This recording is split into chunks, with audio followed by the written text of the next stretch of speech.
이 남편이라는 존재는 나만의 방식의 정리법이 있어. 근데 우리 아내는 남편의 정리정돈법이 마음에 들지 않아. 그러니까 항상 정리정돈을 해줘. 좀 그냥 내가 알아서 정리할 테니까 이거 좀 터치 안 해주면 좋겠어. 이걸 알아가는 게 굉장히 중요해요. 원장님, 요즘 네. 시간이 지날수록 점점 미혼, 비혼을 결심하는 친구들도 많아지고 결혼이 행복한 게 아니라 두려움의 상대가 돼버린 뭔가 사회적 인식이 있는 것 같은데 그런 불안감을 갖고 있는 사람들에게 해주실 말씀이 있는지. 결혼은 이런 말 있잖아요. 해도 후회, 안 해도 후회한다. 근데 오히려 요즘 제 세대에서는 그럴 거면 안 하는 게 나아. 이게 인식이 더 퍼지고 있는. 부모님 세대가 그렇게 알콩달콩 즐겁고 행복하게 살아가는 모습을 보여주지 못한 문제도 있다고 생각해요. 또 실질적으로 여러분이 직장생활을 하거나 이러면은 주변에 동료들을 보게 되잖아요. 오늘 아침에 출근했는데 표정이 막 안 좋아. 그럼 도대체 왜 그래요?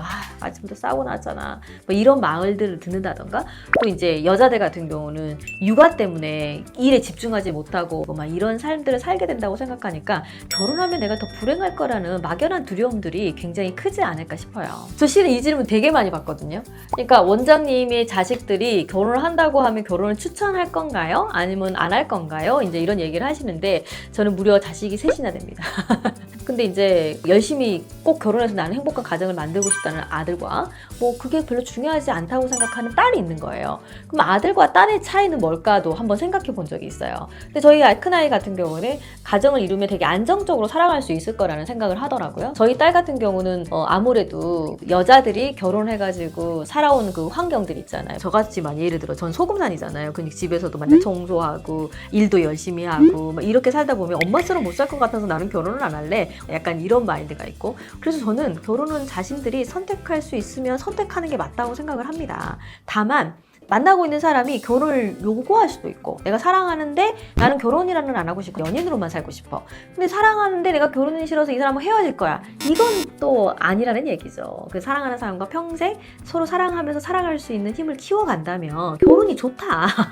결혼이 두려운 이유 중에 하나는 책임감 때문입니다. 예를 들어 양가 부모님에 대한 책임, 또 아이를 낳게 된 부모로서에 대한 책임, 이런 많은 책임감들이 갑자기 무게를 누르고 있기 때문에 힘들고 요즘 뭐 경제 상황들도 또 아이 하나를 키우려면 너무 큰 돈이 든다라는 사회적 분위기, 이런 것들 때문에 막연한 두려움들을 갖고 있는 게 있는데 실질적으로 그러면 혼자 살았을 때는 그럼 두렵지 않느냐? 꼭 또 그거는 아니잖아요. 그래서 혼자여도 좀 두렵고 함께여도 두려울 수밖에 없는 것이 있는 것 같아요. 근데 저는 어떻게 생각하냐면 코로나 때 가족은 아무도 걸리지 않았고 저만 걸렸는데 그래서 저 혼자 방에 이제 고립이 돼 있는 상태가 된 거죠. 남편이 정말 삼시세끼를 다 해주시는 거예요. 근데 그때 되게 위로가 됐었어요. 그때 제가 느꼈어요. 아, 이래서 나이가 들어가고 몸이 좀 더 쇠약해지고 하면 아, 배우자라는 존재가 필요한 거구나 라는 생각을 그때 정말 많이 했던 것 같아요.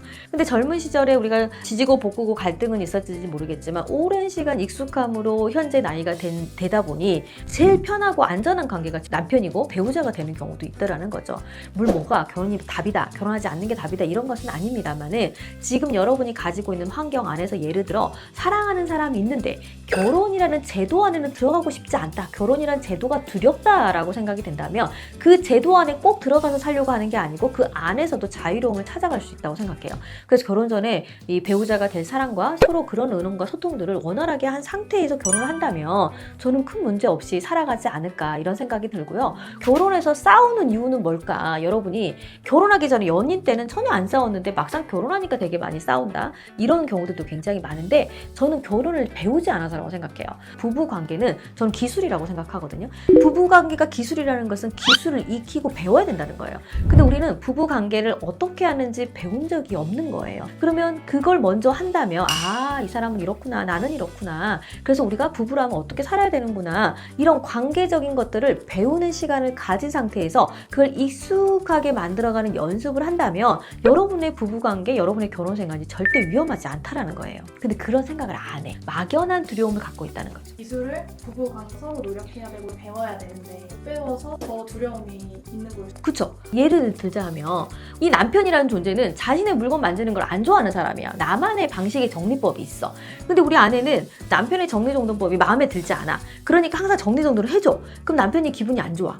좀 그냥 내가 알아서 정리할 테니까 이거 좀 터치 안 해주면 좋겠어. 이렇게 얘기를 하면 우리 아내는 내가 당신 거 다 정리해주나 그게 왜 싫다는 거야? 이러면서 끊임없이 남편의 물건을 정리하죠. 그럼 끊임없이 남편은 화가 나죠. 그래서 우리가 부부관계 기술을 배운다는 건 다른 게 아니고 이 사람은 이런 걸 원하는 사람이고 나는 이렇게 행동하는 사람이구나. 이걸 알아가는 게 굉장히 중요해요. 부부간에서 배려와 존중이라는 것은 서로가 원하는 존중을 해줘야지 받는 사람이 존중받는 느낌이 들고 배려받는 느낌이라는 거죠.